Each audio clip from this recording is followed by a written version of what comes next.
చిరంజీవి గారు అంటే ఒకటే స్టేట్మెంట్ ఇస్తా, అప్డేట్ అంటే చిరంజీవి గారు, చిరంజీవి గారు అంటే అప్డేట్.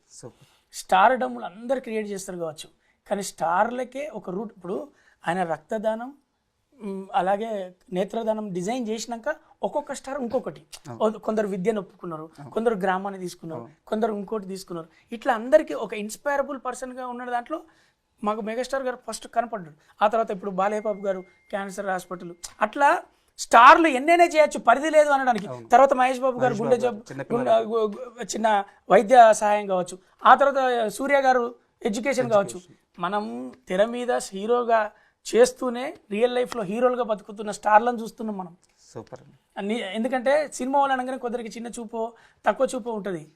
ఒకటి ఇది సంబంధం లేకపోయినా నాకు చెప్పాలనిపించింది, మనం ఉన్న కాడ రియల్ ఎస్టేట్ పెరుగుతుంది, మనం వేసుకున్న చొక్కా బ్రాండ్ అవుతుంది, మనం వెళ్ళే చోటు సందర్శన ప్రదేశం అవుతుంది, అలాగే మనం ఉన్న ఆనవాళ్ళు సగం మందికి ఆదర్శప్రాయం అవుతుంది.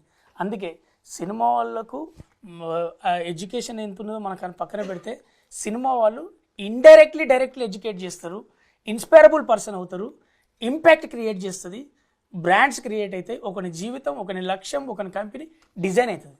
సూపర్ అండి.